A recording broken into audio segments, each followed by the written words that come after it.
Everything is bigger in Texas, including the disappointing Bills losses, as we discuss the Texans beating the Bills 23-20 to drop to 3-2. Let's go.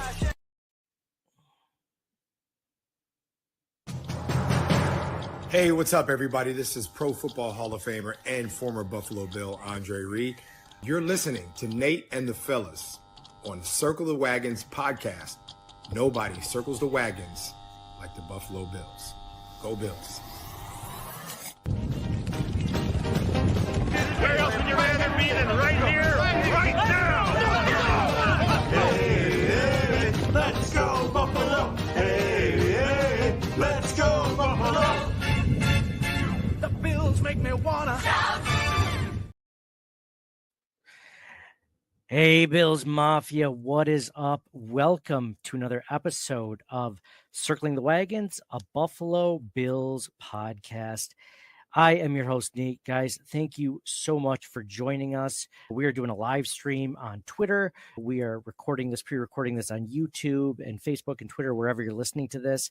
And we're going to discuss the Bills' loss to the Texans 20-20. This is an opportunity for any of you out there to get in your thoughts on the Bills' loss, to get your thoughts on who is to blame in this loss. We got a lot of blame to go around.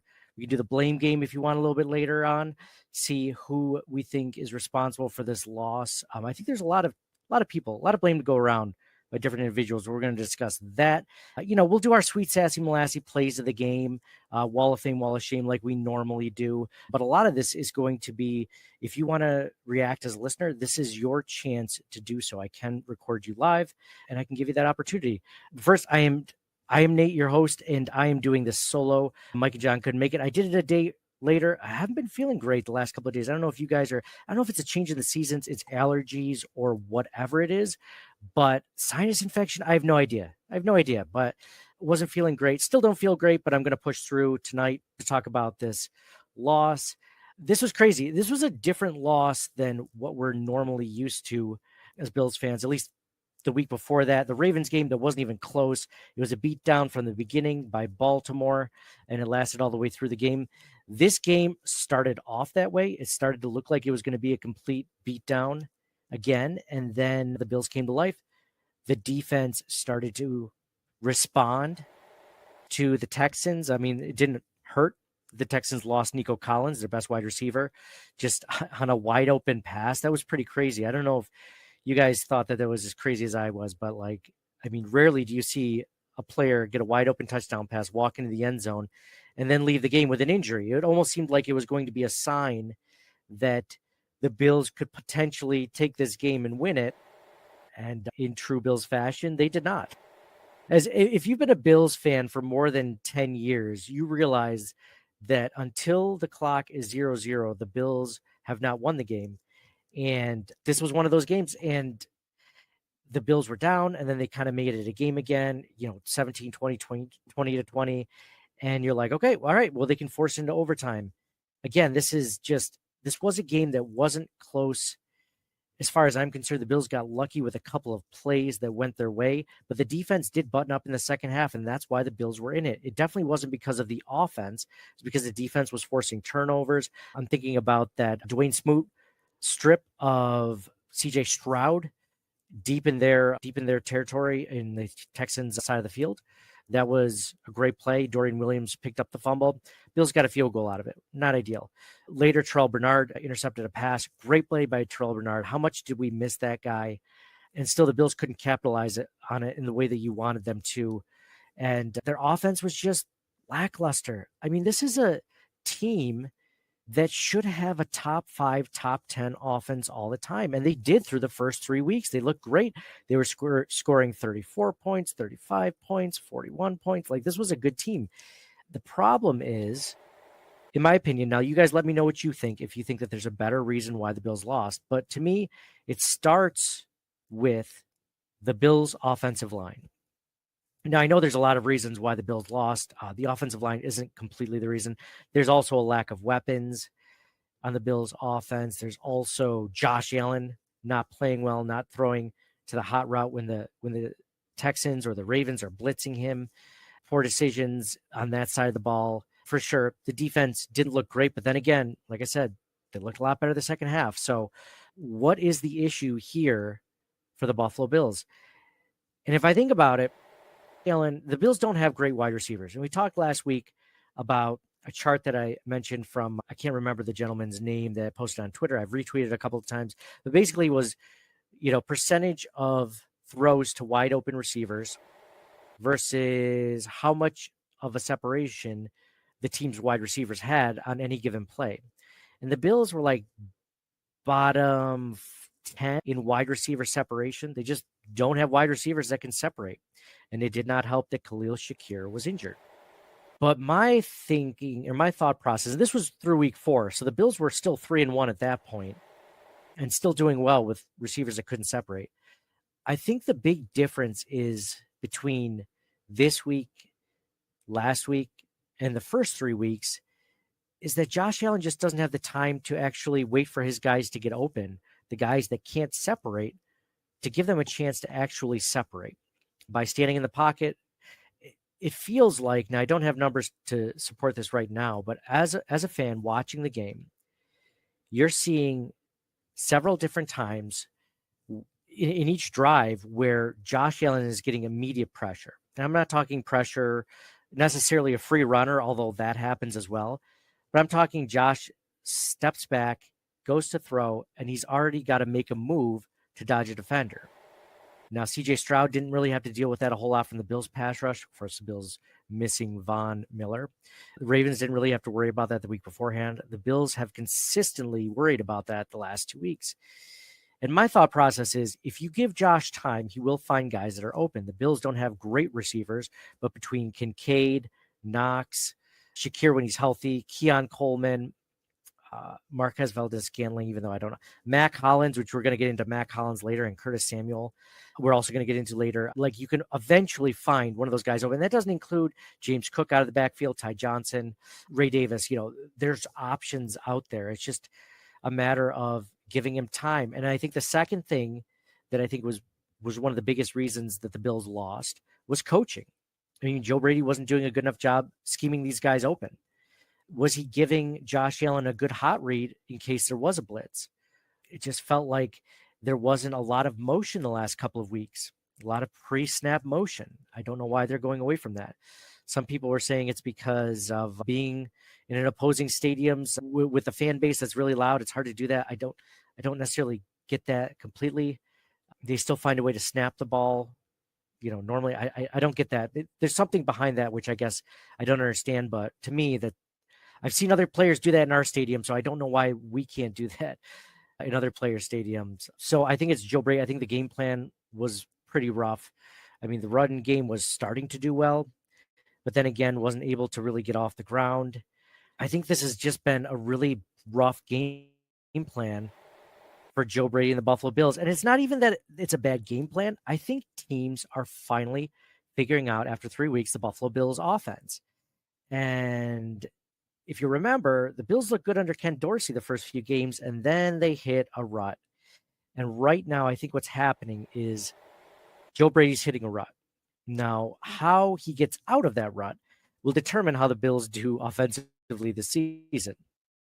So if you're looking at the Bills were doing a great job running the ball. James Cook had 20 carries for 82 yards, 1 touchdown. It was just passing the ball. The Bills could not get it going. So you want to talk about blame Sean McDermott. Sean McDermott goes up there too with Joe Brady. I mean, obviously he's signing off on the game plan. He knows what Joe's going to call the last plays of the game. And let me know if you think this is the same way, but I didn't necessarily blame Sean McDermott for that, or even Joe Brady for that. But it wasn't ideal, right? To not even run it one time and run some clock off. It was poor mismanagement of the game. But it kind of feels to me like last year when the Bills were playing the Kansas City Chiefs in the playoffs, and Tyler Bass misses that field goal to stop the Bills from tying the game. And no point in that game did I think that the Bills were definitely going to win. It felt like they were just barely making it out of that game.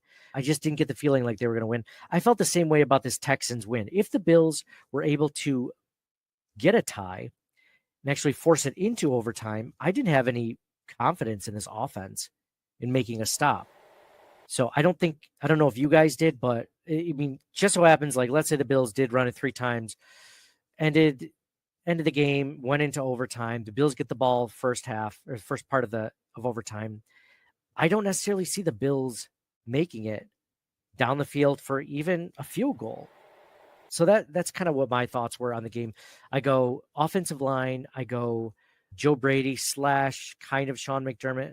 But man, if you're going to take credit away from Sean McDermott for the offense, you got to give it to him for the defensive side, and Bobby Babich for, stopping a really good offense in the second half and creating turnovers. So it's kind of a dichotomy there, kind of a paradox, whatever you want to call it. And then obviously, like, I can't not say this. Josh Allen is partly to blame. He just hasn't looked good the last 2 weeks. And I like how Aaron Quinn brought this up on Cover One on Twitter. He said, you can believe 2 things. You can believe in that Josh Allen deserves criticism. And then you can also say that Josh Allen also, is a great quarterback and you're so happy he's here. So I think that, oh, by the way, if you want to become a speaker, sorry, I haven't mentioned this before on this Twitter space. If you'd like to become a speaker, you can request the mic. And if you're interested, I can let you in and you can let me know your take on the game, any part of the game, the blame portion of it, the what did you like, what didn't you like, maybe your sweet, sassy, molassy play of the game. We can go over that. But all you have to do is request that mic. And once you do that, I can let you in at my discretion. So feel free to do that. I think it's on the bottom left-hand corner. I can't remember. And on my side, it's a lot different because I'm actually hosting it. But anyway, regardless. So and then obviously Josh Allen. So you can be one of those people that criticizes Josh Allen and say he did not have a good game, because I don't believe he did. I don't believe he's had 2 really rough games passing the ball. But that doesn't mean he's a bad quarterback. That doesn't mean you don't love him as your quarterback. That doesn't mean that you're not happy that he's your quarterback. I will say, though, like 95% of the time, at least with Josh Allen or watching any football game whatsoever, I just watch the quarterbacks playing and I'm like, I am so glad that Josh Allen is our quarterback, because you just see the kind of garbage that gets trotted out by the NFL each week. And I'm not saying they're all bad. I'm not saying they're all terrible, because we've definitely lived through those years.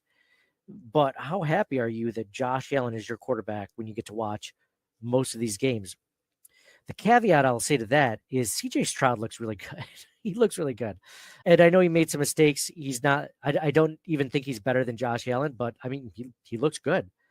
He's one of those quarterbacks where you're like, you know what? I wouldn't mind if he was our quarterback, if we were still looking for a franchise quarterback, one of those guys. But anyway, real quick, let's go into stats of the game. First, we're going to start off with Josh Allen. Josh Allen was 9 for 30 for 131 yards, 1 touchdown, 0 interceptions. James Cook, I mentioned earlier, 20 rushes, 82 yards, 1 touchdown. Josh Allen, the next leading rusher, 4 carries for 54 yards, 0 touchdowns. Keon Coleman, the leading receiver for the Buffalo Bills, 1 reception on 5 targets for 49 yards and 1 touchdown.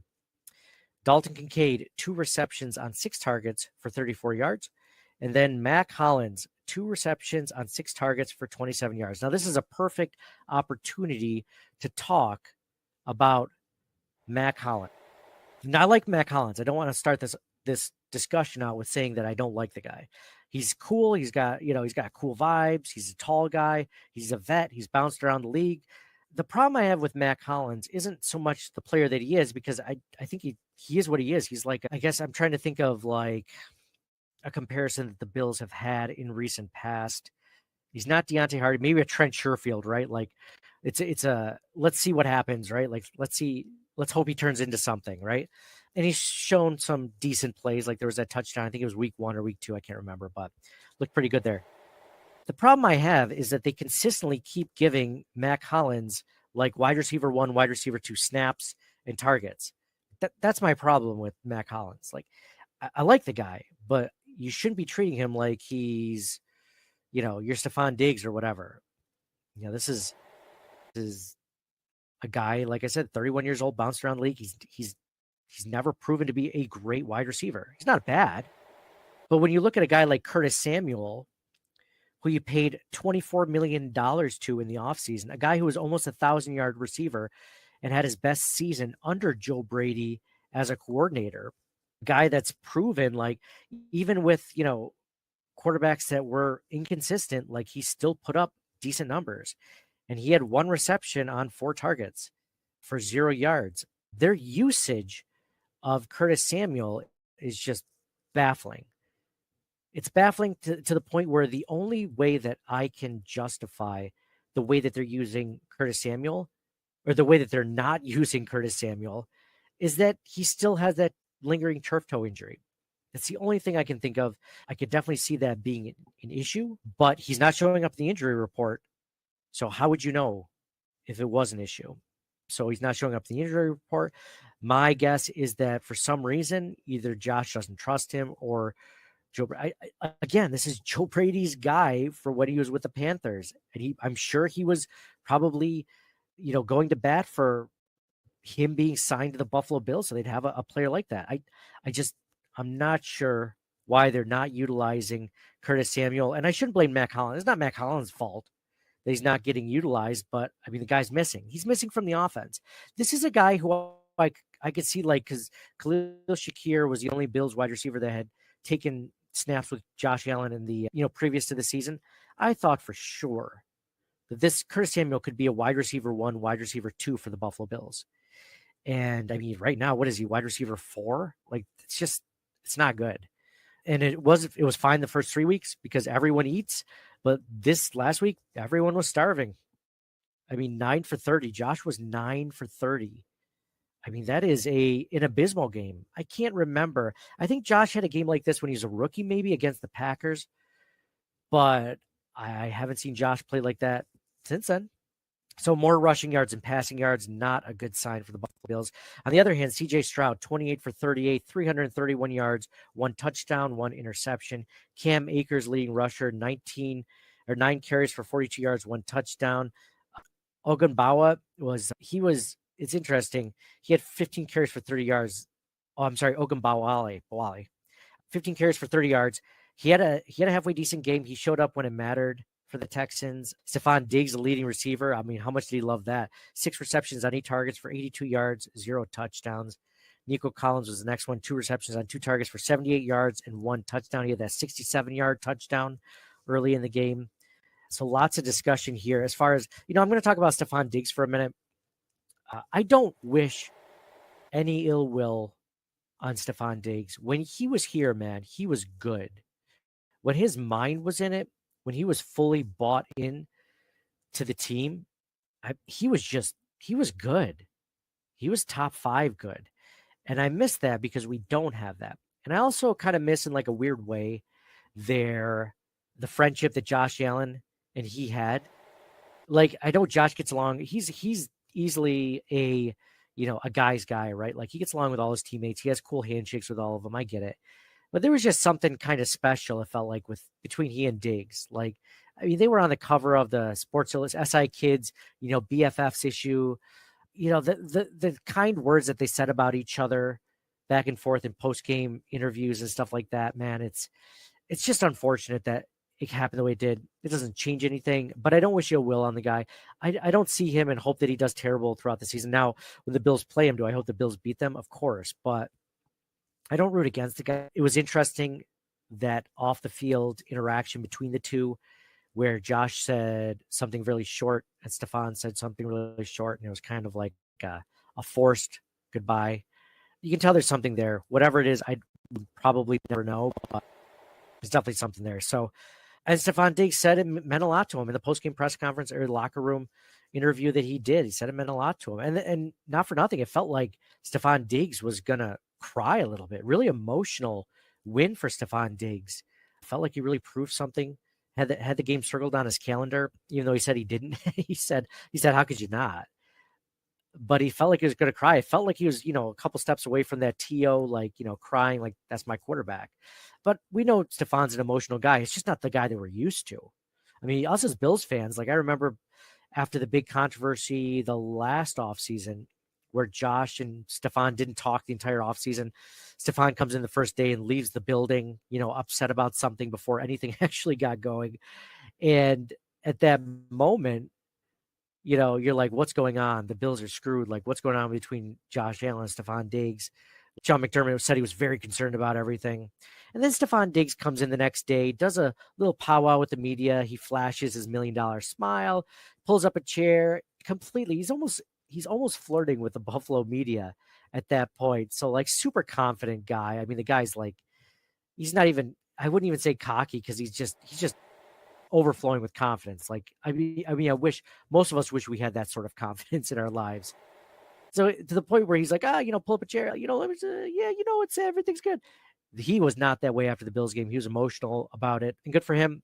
Obviously, he played well. He's a good wide receiver, and I think they're obviously going to need him if Nico Collins misses any time. But I mean, we just know it's just unfortunately it's a ticking time bomb. Just a matter of time until we see him with, do that to another team. So miss Stephon Diggs, but obviously understand why he had to go and why they had to trade him. I don't miss the drama. I just miss Josh having that wide receiver that on any given play could be wide open for him. On any given play, the defense has to worry about, because right now, which wide receiver does the defense really have to worry about? Even when Khalil Shakir is healthy, which which wide receiver are they thinking about bracketing or putting two guys on or giving over the top safety help for? There's not many guys like that on the Bills right now. So I also got to talk about Josh Allen's concussion, or I mean, at least quote unquote concussion.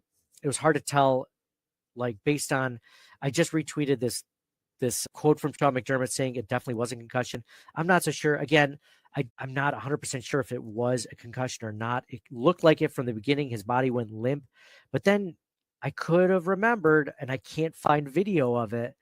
It felt like he just jumped right back up again after he came to and jogged the sidelines, which is not something I've ever seen someone with a concussion do. I saw someone over Twitter mention that he got knocked out. Definitely could have been the case. He came to really quickly and he jumped up. I guess I haven't seen many people get knocked out and just get up that quickly. I feel like getting knocked out and getting a concussion are a similar thing. I'm not a doctor, so you people in the medical profession that know better than me, definitely let me know what you think. I've been checking out Banged Up Bills, and he says, the thought was a concussion, but we're not sure. And, he cleared the concussion protocol, or at least not the concussion protocol, but the testing in the medical tent. And the Bills, I guess, at least at this point, are not worried about Josh Allen. I'm kind of worried. It looked like he took it. And Dan Mitchell on Twitter and Instagram, Facebook, YouTube, where he mentioned that he thinks that the Josh Allen suffered a concussion in that one hit on the trick play against Baltimore, which I can't argue there either. It could have been a hit.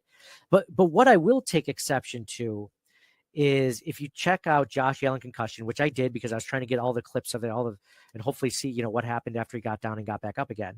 And the people screaming the most that it's like insane that Josh Allen, would be able to be let back in the game are Dolphins and Chiefs fans, which I think is pretty interesting because you would think it would be Bills fans. And I know a lot of Bills fans are upset that he was put back in. And if it was a true concussion, I mean, I'm right there with you. But if you trust what they say, then I think he's okay. He got the wind knocked out of him. But again, his head did slam off the turf.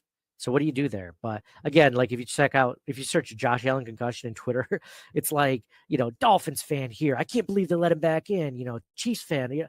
And it's funny because the reason they don't care about Josh Allen, like Dolphins fan is not like, man, I really care about Josh Allen, because as Bills fans, I feel like we come together and say, I hope Tua is not truly injured. I hope that wasn't a concussion. Like I genuinely feel bad for him. And I know a lot of Bills Mafia does, because you've seen what happened with the guy. And Dolphins fans are basically just saying, see, they're doing the same thing we did. Like, how come we caught so much crap for it, right? And they also want to win the division. So if Josh Allen's not playing, then they win the division. Or they don't think they win the division, even if Josh Allen misses the entire season. But that's what they think. That's a rationale for it. I don't see it that way. But again, if it's a true concussion, he's got to go through the protocol. But there's just nothing to definitively say that it was or not. So I'll leave it to the professionals. But from here, it did look like a concussion. I was truly worried about, as I'm sure you all were, just kind of like, oh no, I hope he's okay. Like, forget about the game, forget about the season. You just hope that he's okay and that, he's healthy, because you don't want your guy getting multiple concussions, because we've seen. So those were stats of the game. Now we're going to go into Sweet Sassy Molassy plays of the game. So sweet stats and lasting plays of the game. There's a couple of them. One of my favorites was honorable mention is the Keon Coleman touchdown on 4th and 5 in the the third quarter. Bills were down 20 on 4th and 5. The Bills go for it, which I love the aggressiveness. Sean McDermott doesn't get credit for that, but it was good aggressiveness. At the 49-yard line of the Texans, Josh Allen throws a pass out there to Keon Coleman. He catches it, runs past the defender, gets 49 yards and a touchdown. It was a great play by Keon Coleman, by Josh Allen, and it was one of the best plays of the game. I also wanted to give it to, Cameron Smoot for that sack fumble. I love that play, but I'm going to give it to Terrell Bernard for that interception late in the game when CJ Stroud, who was picking apart the Bills, threw it right to him. And it was just great coverage by Terrell Bernard. People have kind of been criticizing him for his lack thereof, inability to cover the passing game. I think he showed up really well right there. And he showed us exactly why we missed him the last few weeks. I mean, he's one of the best players on this defense, and he showed it. Again, the defense missing, 5 starters today. You include Matt Milano, Taron Johnson, Von Miller. Who else am I missing? Taylor Rapp, and there's someone else I think I'm missing. Ed Oliver. 5 starters missing. They did a pretty good job to limit the Texans to 23 points. Again, it has to do with the offense. But Terrell Bernard, that interception late in the game that could have potentially led to the Bills going ahead if they had any semblance of an offense. That's my play of the game. All right, let's go into Wall of Fame and Wall of Shame. So let's start with the Wall of Fame. It's got to go on the defense. In particular, I mentioned Terrell Bernard. I mentioned that I really liked what Bobby Babbage did in the second half of the game, just making adjustments and truly just kind of limiting that Texans offense that was just absolutely the Buffalo Bills defense. So love that. The Bills were able to stop the run game for the Houston Texans. So even when they were up big, they couldn't just run all over the Bills, which is something we saw last week. They still put up 425 yards. Like, don't get me wrong, but it was not the defense's fault. Wall of Fame. How can you not go with the offense? I mentioned, the offensive line specifically, but, coaching, Joe Brady, Sean McDermott, then going to Josh Allen, and then also the lack of weapons. And that's on Brandon Beane. I saw people mentioning, wasting another year of Josh Allen's prime. And what's funny is people would have said that last year for the Kansas City Chiefs, wasting a year of Patrick Mahomes' prime, because you could argue that the Chiefs have worse weapons last year than the Bills do this year. The big difference with the Kansas City Chiefs team last year and the Bills team this year is the Bills defense is just battered with injuries. And the Bills defense isn't as elite as the Chiefs defense was last season. The Chiefs defense was the reason why they went as far as they did last season. And obviously Patrick Mahomes being clutch when it mattered.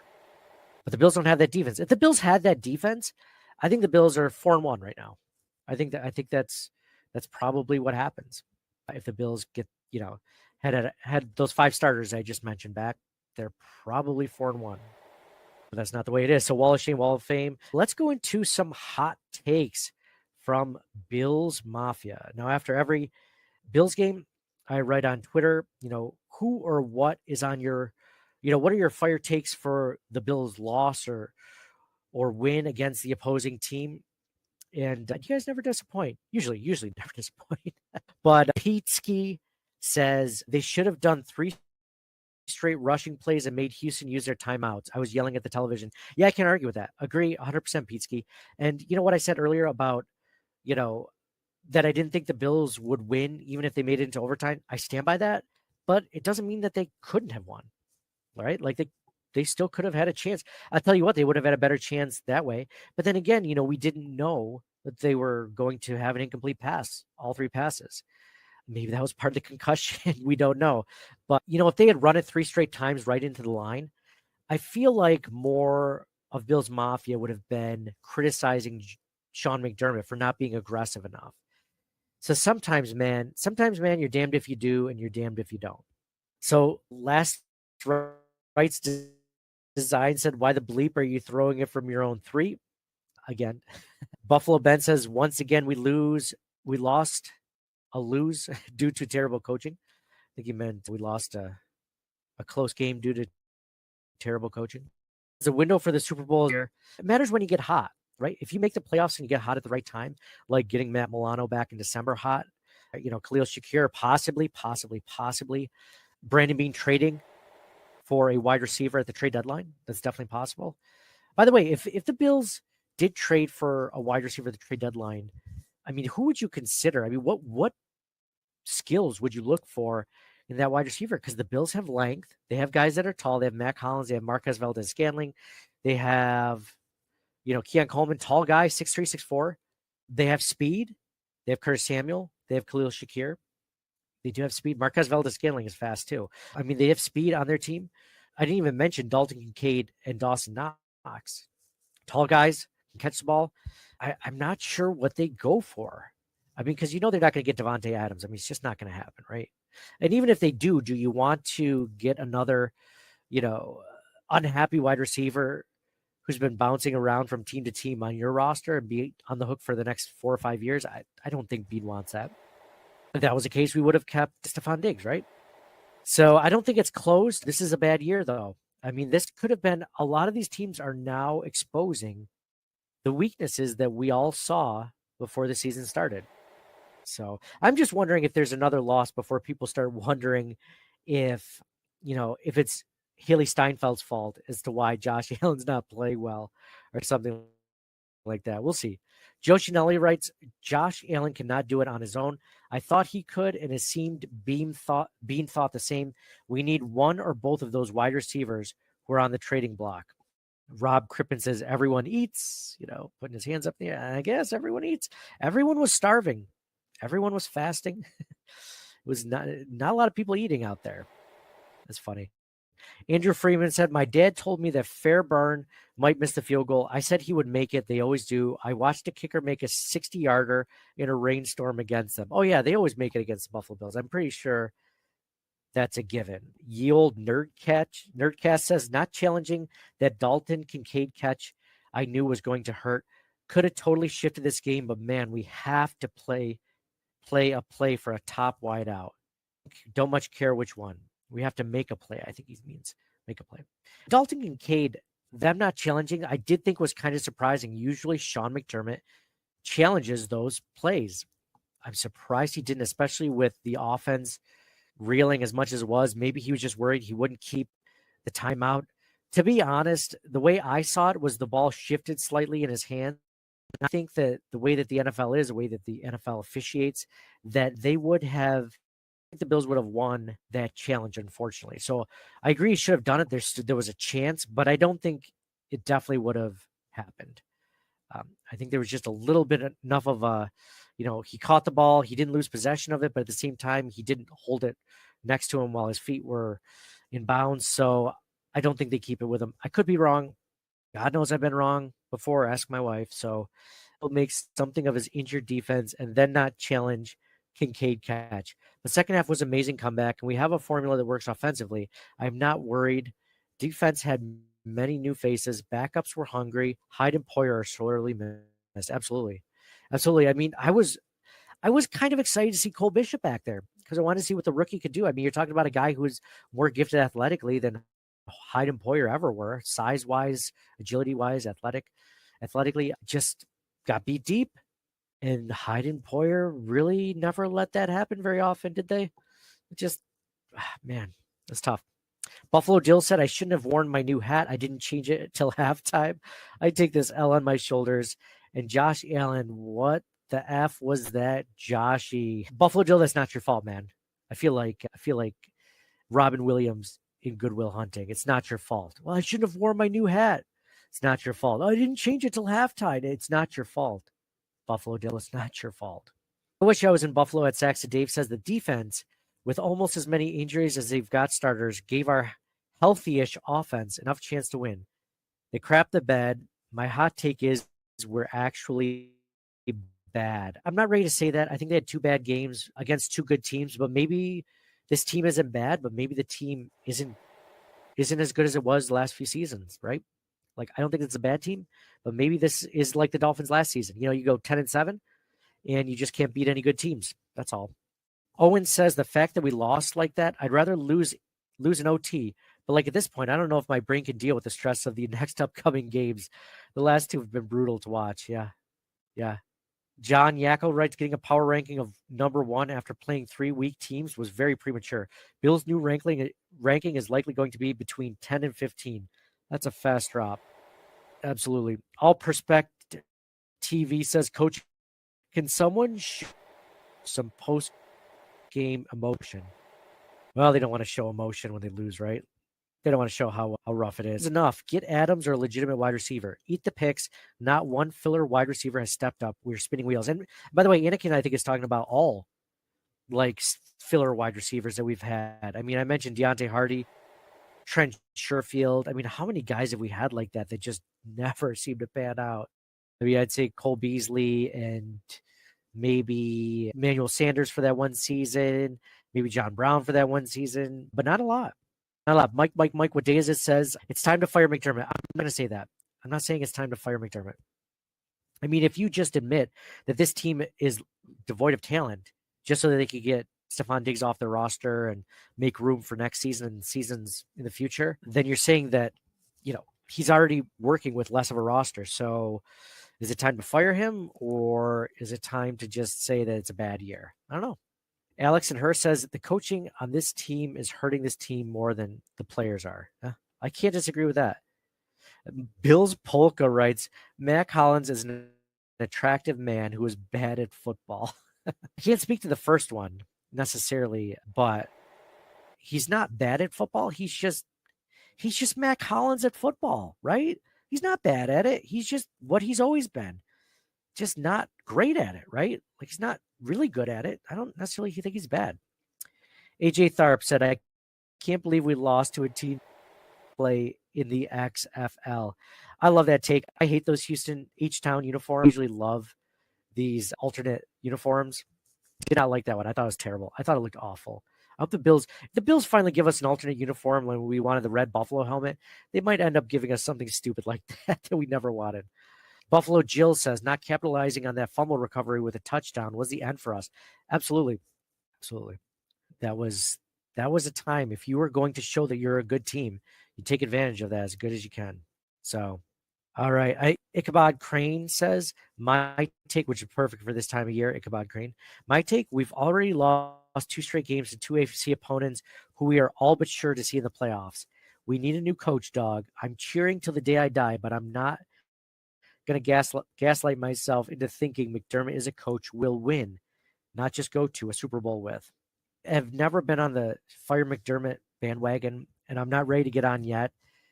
Wait until, and by the way, it's not just because I like the guy, not just because I think that he brings something to this team hasn't had in years. It's not because he has the best winning percentage of any Bills head coach. I think besides Marv Levy, or maybe better than Marv Levy at this point. It's not all those things. It's because when I hear former players talking about Sean McDermott, and when people say, what do you think about him? It's if they didn't like Sean McDermott, they didn't like the job he was doing, they would say, he's doing the best he can, or they would make up some excuse. They wouldn't say affirmatively, like with such conviction like they are right now. If you listen to Eric Wood talk about, Sean McDermott or any of these former players, they love Sean McDermott and they think that he can get them past over the hurdle. If they were kind of wavering in their thoughts on Sean McDermott, then maybe I would too. But I'll take it from the guys who play the game and what they think of. I remember I heard Eric Wood, Jerry Ostrowski, and John Fina talk about Sean McDermott specifically when everyone was saying fire him, and neither of them wavered. They're like, no, Sean can do it. So they just felt. So these are former players. I trust what they think more than what I think, and I still like the guy. So again, he is not without flaws. He does have some huge flaws. But I mean, watch a regular NFL game, man. Even teams that are good, watch Andy Reid play. He'll make some dumb timeout decisions. He's just bailed out by Patrick Mahomes more often than not. Terrible coaching at the end. Should have challenged play earlier. Our receivers stink. Trade for Amari Cooper. I would absolutely take Amari Cooper in a heartbeat. If we can afford him, I love Amari Cooper. He would easily be an upgrade to our roster and possibly long-term as a great wide receiver, veteran wide receiver. Miss Molly says Joe Brady had an awful game plan and Josh Allen was trash. I was there. I saw it. Yep. I saw her on Instagram. She was posting pictures of her and her husband at the game, being able to actually watch it. And yeah, I felt bad. Molly, if you're listening to this, which I know you listen, you've been one of our longest listeners and supporters. I feel bad that you guys saw that game. I was hoping that you'd see a better game. Sorry, it was as bad as it was. Okay, we got to leave this on a funny. I'm going to leave it with my guy Charles Byrne. He says the Bills defense made this game look closer than it was. Josh Allen and his receivers aren't on the same page and are not in sync with each other. That's for sure. I mean, just talking about being in sync. I mean, what about that play where Keon Coleman got hit in the back of the head? I mean, it was a simple slant route. He couldn't end up doing it. I could end up making the play, couldn't end up catching the ball. Just a rough game for the Buffalo Bills in general. Those are my takes, guys. It's funny. Whenever it's by myself, I'm like, I'll probably talk for 15, 20 minutes tops. This is 45 minutes or so. Thank you guys all so much for listening. Appreciate you guys sticking with us. Next week, we'll have Mike and John, my co-hosts, back to talk more Buffalo Bills. It's going to be exciting. Hopefully, we're talking about a Bills win over the Jets.